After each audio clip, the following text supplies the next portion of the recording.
Mr. Grossman, if I could just come to you now again, thank you so much for joining us on the broadcast.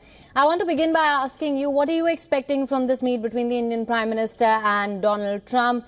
We know that Prime Minister Modi has met other senior dignitaries from the Trump 2.0 administration. What are your expectations?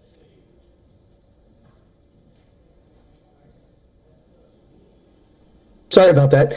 Thanks for having me. Yeah, so I think that the two leaders are going to try to pick up where they left off during the first Trump administration, which was to improve the U.S.-India relationship basically on all fronts. And what we're seeing coming out of the Trump administration is a desire to have a closer defense partnership with India.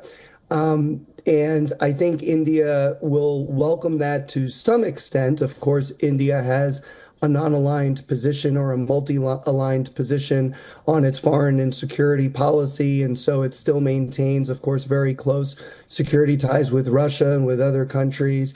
And so the U.S., I think, wants to be sort of like the priority country security partner for India.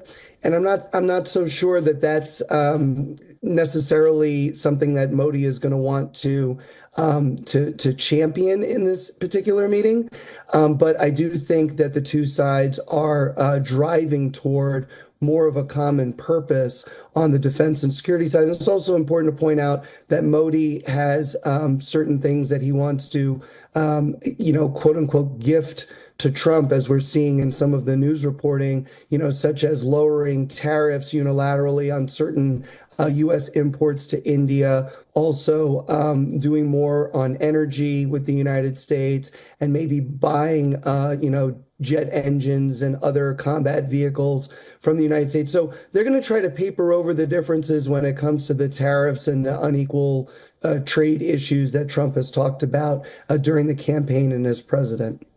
Right, absolutely. Now, of course, as Susan mentioned, there are some sticking points, trade and tariffs. Let's also talk about China. What are you expecting from the meeting with, we know that Prime Minister has met with other senior dignitaries. But of course, when it comes to China, how do you see the India-US relationship evolving in that regard?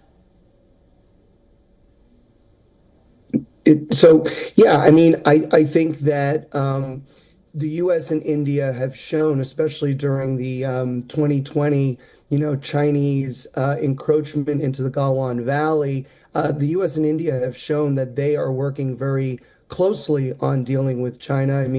The Trump administration at the time shared intelligence with the Indian side, and Trump himself had kind of floated the idea of the U.S. doing more to support India, but India said it didn't need additional support, right? So I think the two are working very closely on China.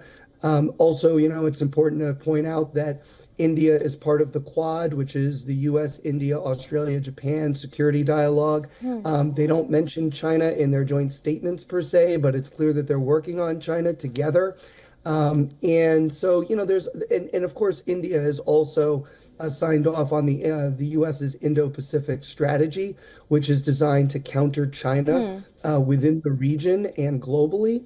And so I think there's a lot of similarities there. The only thing is that, you have to remember that in October, right before the U.S. presidential election, India and China came to an agreement on the last two points along their border in which, China still maintained a military presence.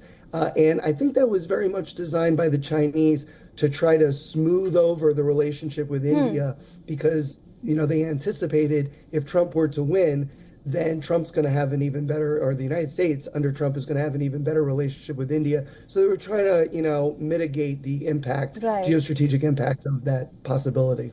All right. Well, Mr. Grossman, thank you so much for joining us on the broadcast. Of course, how things pan out, that's something we'll keep a close eye on. Thank you so much for joining us for now. For latest news, download the WION app and subscribe to our YouTube channel.